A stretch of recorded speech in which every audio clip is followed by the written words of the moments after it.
శ్రీ విష్ణు రూపాయ నమశివాయ. సామాన్యంగా మొక్కులకి సంబంధించి అందరూ అడుగుతున్నవి 2 ప్రశ్నలు ఉన్నాయి. మొట్టమొదటిది ఏమిటంటే, ఏవండి నేను ఒక కోరిక కోరుకుని ఒక మొక్కు మొక్కుకున్నా. నా కోరిక తీరలేదు. అయినా సరే ఆ మొక్కు తీర్చుకోవాలా? రెండవది ఏమిటంటే, సరే నా కోరిక తీరింది. అలాగే తీర్చుకోవాలా? ఇంకో రకంగా తీర్చుకోవచ్చా? అంటే ఉదాహరణకి నేనేదో గాణగాపురం వస్తాను అని మొక్కుకున్నా. నా కోరిక తీరింది. ఇప్పుడు నేను గాణగాపురం వెళ్ళాలా? మా ఇంటి పక్కన ఉన్న ఒక దత్తాత్రేయ స్వామి ఆలయానికి వెళ్తే సరిపోతుందా? ఈ రకమైన ప్రశ్నలు అడుగుతూ ఉంటారు కదా! వాటికి సంబంధించి ఈ వీడియోలో చెప్పుకుందాం. మొట్టమొదటి ప్రశ్న, కోరిక తీరకపోతే మొక్కు తీర్చాలా? టెక్నికల్‌గా అయితే తీర్చాల్సిన అవసరం లేదు. మీరు ఏదైనా కోరిక కోరుకుని ఒక మొక్కు దానికి మొక్కుకున్నారంటే కనుక ఈ కోరిక తీరితేనే ఆ మొక్కు తీర్చాలి. లేకపోతే తీర్చాల్సిన అవసరం లేదు. కానీ మీకు మొక్కు వెనకాలన్న టెక్నాలజీ చెప్తాను. అప్పుడు తీరిస్తే ఏమొస్తుంది అనేది అర్థమవుతుంది. మీకు ఏదో తీవ్రమైన అనారోగ్యం చేసింది. నేను తిరుపతి కొండ నడిచి ఎక్కుతాను, లేకపోతే ప్రతి మెట్టుకి కుంకుమ పెడతాను అని మొక్కుకున్నారు. మొక్కుకుంటే మీ కష్టం తీరింది. ఎలా తీరుతుంది అసలు? What is the logic? ఏమిటి మీరు కొండ నడిచొచ్చి ప్రతి మెట్టికి బొట్టు పెడితే వెంకటేశ్వర స్వామికి వచ్చిన ఉపయోగం ఏమిటి? ఆ బొట్లన్నీ పక్క రోజు గడిగేస్తారు అంతేనా నీళ్ళు పోసి? ఏమిటి ఆయనకు ఉపయోగం? మీరు బొట్లు పెడితే ఆయనకి ఏమైనా మీ పసుపు కుంకుమలతో ఆయనకు ఉపయోగమా? ఏమిటి ఎలా తీరుతుంది అసలు ఆ కోరిక? దాని వెనకాల లాజిక్ ఏమిటి? చాలా జాగ్రత్తగా వినండి ఇది. పూర్వజన్మ కృతం పాపం వ్యాధి రూపేణ పీడ్యతే అంటారు. అంటే మనం ఎవరినైనా ఏడిపించామనుకోండి, అలాంటి పాపాలన్నీ వ్యాధుల కింద వస్తాయి. ఎవరికో ఏదో సమస్య వచ్చి డాక్టర్ దగ్గరికి వెళ్ళారు.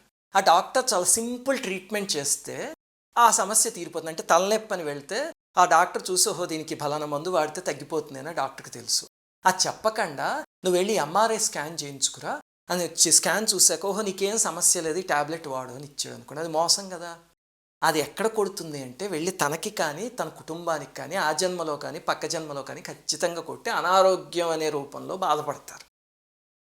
ఇప్పుడు తిరుపతి కొండ ఎక్కుతాను అని మొక్కుకున్నారు అనుకోండి, ఈ అనారోగ్యం ఎలా తగ్గుతుంది?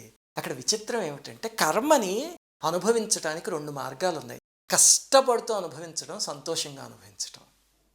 ఇప్పుడు వ్యాధి రూపంలో చాలా అవస్థ పడుతూ అనుభవించాడు అనుకోండి, నడుము నొప్పి ఏదో ఒకటి వచ్చి తీవ్రంగాను, అది ఒక మార్గం.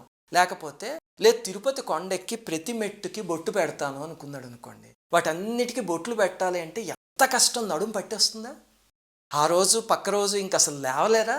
కానీ ఆ కర్మ భక్తి అనే మార్గంతో తీర్చేసుకోవచ్చు. ఎందుకంటే బొట్లు పెడుతున్నప్పుడు వెంకటేశ్వర స్వామికి ఆహా నేను స్వామికి చేస్తున్నాను కైంకర్యం అన్న ఫీలింగ్ మనసులో ఉంటుంది. ఇదే నడుము నొప్పి వచ్చి ఇంట్లో పడుకున్నాడు అనుకోండి, నడుము పట్టేసి బాబోయ్ బాధపడుతున్నాను అనుకుంటాడు. అంటే కర్మను తీర్చుకుంటున్నాడు 2 మార్గాల్లోనూ. కానీ ఒక దాంట్లో సంతోషంగా తీర్చుకుంటున్నాడు, ఒక దాంట్లో బాధపడుతూ తీర్చుకుంటున్నాడు. అది మొక్కు అంటే.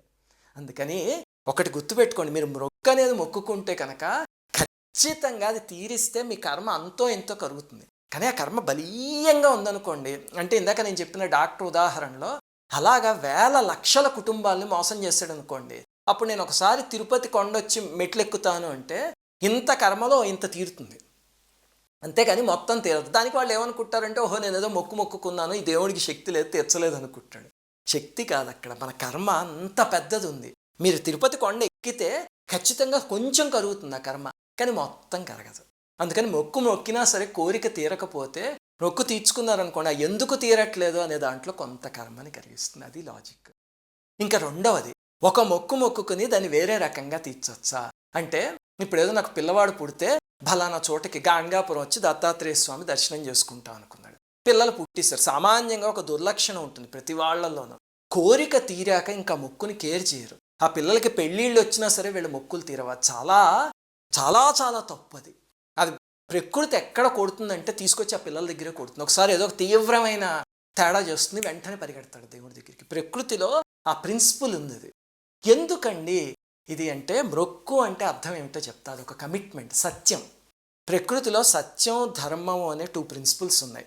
మనం వాటిని ఫాలో అయినన్ని రోజులు ప్రకృతి కాపాడుతూ ఉంటుంది. మనం వాటికి తేడా చేసామా ఖచ్చితంగా కొడుతుంది. మనం అందులో మొక్కు అనేది సత్యం అనే ప్రిన్సిపల్ని వైలేట్ చేస్తున్నట్టు. మనం అది చేసామనుకోండి, అంటే నేను గాణగాపూర్ వస్తాను అని మొక్కుకుని కోరిక తీరిపోయాక ఏమిట్లే గాణగాపూర్ వెళ్ళేది అని చెప్పి ఇంటి పక్కన దత్తాత్రేయ స్వామి టెంపుల్కి వెళ్ళి అయినా ఒకటే దత్తాత్రేయుడు కదా, వెళ్తే తప్పు ఏమిటి? ఆ దిక్కుమాలిన లాజిక్లు ఇక్కడ రాకూడదు. మరి ఆ లాజిక్ నిజంగా ఉంటే కనుక అక్కడికి వస్తాను ఎందుకు మొక్కుకున్నారు? మా ఇంటి పక్కన దత్తాత్రేయ స్వామి ఆలయానికి వెళ్తాను మొక్కుకోవచ్చుగా.